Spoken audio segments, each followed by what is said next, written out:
Guys, you see this young man from Kenya. I am really shocked. He always eat kind of food to entertain people.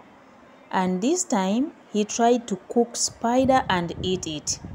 Now see the reaction. You can hear how he's complaining. Manzi, nimedishi spider bana manzi. This is happening to my whole fucking face, man. Make your fucking last prayers.